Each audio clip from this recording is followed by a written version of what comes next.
ಹಳೆಯ ಚಿನ್ನದ ಒಡವೆನ ಅಧಿಕ ಬೆಲೆಗೆ ಮಾರಬೇಕೆ ಅಂದ್ರೆ ಆಟಿಕಾಗೆ ಕಾಲ್ ಮಾಡಿ 8880 ಅಟ್ಟಿಕಾ ಗೋಲ್ಡ್ ಕಂಪನಿ.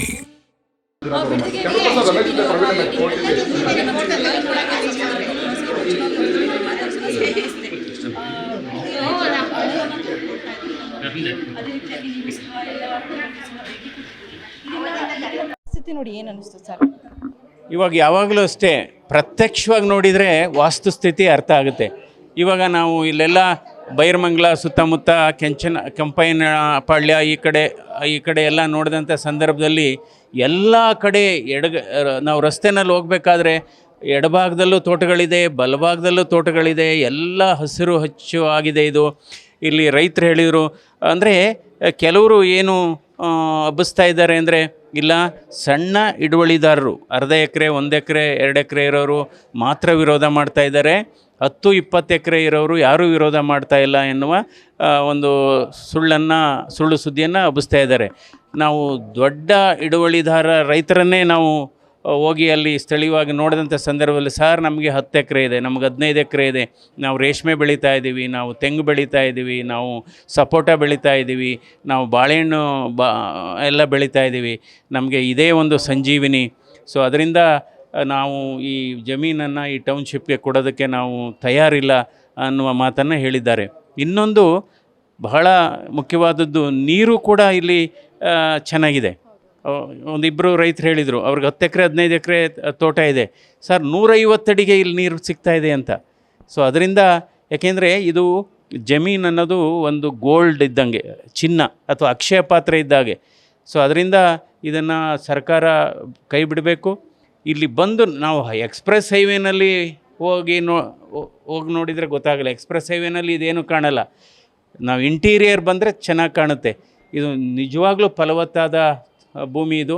ಸೊ ಇದನ್ನು ಯಾವುದೇ ಕಾರಣಕ್ಕೂ ಇದನ್ನು ಅಧಿಸೂಚನೆಯನ್ನು ಮುಂದುವರಿಸಬಾರ್ದು, ಇದನ್ನು ವಾಪಸ್ಸು ಪಡಿಬೇಕು, ಯೋಜನೆಯನ್ನು ನಿಲ್ಲಿಸಬೇಕು. ಯಾಕೆಂದರೆ ರೈತರ ವಿರೋಧದ ರೈತರು ಇದು ಪ್ರಜಾತಂತ್ರ ವ್ಯವಸ್ಥೆಯಲ್ಲಿ ಜನರ ಅಭಿಪ್ರಾಯ ಮುಖ್ಯ. ಈಗ ರೈತರೇ ನಮಗೆ ಬೇಡ ಅಂದಾಗ ಈ ಯೋಜನೆ ಕೈ ಬಿಟ್ಟುಬಿಡಬೇಕು.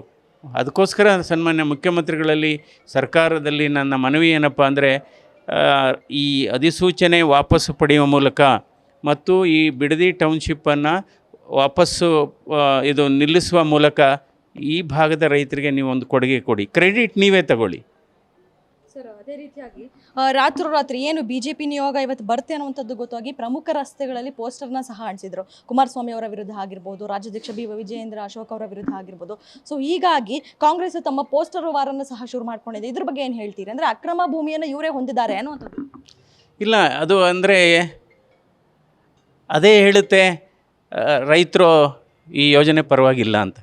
ಯಾಕೆಂದರೆ ಪೋಸ್ಟರ್ನ ರಾತ್ರೋರಾತ್ರಿ ಹಾಕಿ ಈ BJP ನಿಯೋಗ ಮತ್ತು JDS ನಿಯೋಗದ ವಿರುದ್ಧ ಅಪಪ್ರಚಾರ ಮಾಡ್ತಾ ಇದ್ದಾರೆ ಅಂದರೆ ಅದು ರೈತರು ಮಾಡ್ತಾ ಇಲ್ಲ, ಯಾರೋ ಕೆಲವು ಶಕ್ತಿಗಳು ಶಕ್ತಿಗಳು ಕೆಲವು ಮಾಡ್ತಾ ಇದ್ದಾರೆ. ಅದರಿಂದ ಈ ಯೋಜನೆ ರೈತರ ಹಿತದೃಷ್ಟಿಯಿಂದ, ಅವರ ಮುಂದಿನ ಪರಂಪರೆಯ ಹಿತದೃಷ್ಟಿಯಿಂದ ಯೋಜನೆಯನ್ನು ಕೈಬಿಡಬೇಕು. ಸರ್ ಇಲ್ಲಿನ ಭೂಮಿ ಇಷ್ಟೊಂದು ಫಲವತ್ತವಾಗಿ ಇದೆ. ಸೊ ಹೀಗಾಗಿ ಯಾಕೆ ಕಾಂಗ್ರೆಸ್ ಇಷ್ಟೊಂದು ಹಠವನ್ನು ಮಾಡ್ತಾ ಇರುವಂಥದ್ದು? ಜೊತೆಗೆ DK ಶಿವಕುಮಾರ್ ಅವರು ಸಹ ಯಾಕೆ ರೈತರ ಕಷ್ಟವನ್ನು ಅರ್ಥ ಮಾಡ್ಕೊಳ್ತಾ ಇಲ್ಲ ಅನ್ನೋ? ಇವಾಗ ನೋಡಿ, ಇದೇ ರೀತಿ ಫಲವತ್ತಾದ ಜಮೀನನ್ನು ದೇವನಹಳ್ಳಿನಲ್ಲೂ ಕೂಡ ಸ್ವಾಧೀನ ಮಾಡಬೇಕು ಅಂತ ಹೊರಟರು. ಅಲ್ಲಿ ನಿರಂತರವಾಗಿ ರೈತರು ಅದನ್ನು ವಿರೋಧಿಸಿದರು. ಅಂದರೆ ಬಹಳ ಮುಖ್ಯವಾದ ಇಲ್ಲಿ ಬಂದು ನೋಡಬೇಕು. ಈಗ ನಾವು ಸುಮ್ಮನೆ ಬೆಂಗಳೂರಲ್ಲಿ ಕೂತ್ಕೊಂಡು ಮಾತಾಡಿದರೆ ಅಥವಾ ಅನಲೈಸ್ ಮಾಡಿದರೆ ಏನು ಪ್ರಯೋಜನ ಇಲ್ಲ. ಇಲ್ಲಿ ಸ್ಥಳೀಯವಾಗಿ ಒಂದು 20-28 ಹಳ್ಳಿ ಏನಿದೆ ಇಲ್ಲೆಲ್ಲ ಬಂದು ನೋಡಿದರೆ ಅವ್ರ ಮನಸ್ಸೇ ಕರಗುತ್ತೆ. ಯಾಕೆಂದರೆ ಬೆಂಗಳೂರಲ್ಲಿ ಮೀಟಿಂಗ್ ಮಾಡಿದರೆ ಪ್ರಯೋಜನ ಇಲ್ಲ. ಈ ಬೈರಮಂಗಲ ಮತ್ತು ಸುತ್ತಮುತ್ತಲಿನ ಹಳ್ಳಿಗಳಲ್ಲಿ ಭೇಟಿ ಮಾಡಿ ಇಲ್ಲಿ ಜನರ ನಡುವೆ ಮೀಟಿಂಗ್ ಮಾಡಿದರೆ ಇದು ವಾಸ್ತುಸ್ಥಿತಿ ಅರ್ಥ ಆಗುತ್ತೆ. ದೇವನಹಳ್ಳಿನಲ್ಲಿ ಯಾವ ರೀತಿ ಈ ಭೂಸ್ವಾಧೀನವನ್ನು ಕೈ ಬಿಟ್ಟರು ಅದೇ ರೀತಿ ಇಲ್ಲೂ ಕೂಡ ಕೈ ಬಿಡಬೇಕು. ಇದು ನಮ್ಮ ಮನವಿ. ಇದಿಷ್ಟು ಸಂಸದರಾದಂತಹ CN ಮಂಜುನಾಥ್ ಅವರ ಮಾತು. ಕ್ಯಾಮರಾ ಪರ್ಸನ್ ಪೃಥ್ವಿ ಜೊತೆ ಕಾಮನ ಶಿವಣ್ಣ, ಗ್ಯಾರಂಟಿ ನ್ಯೂಸ್, ಬಿಡದಿ.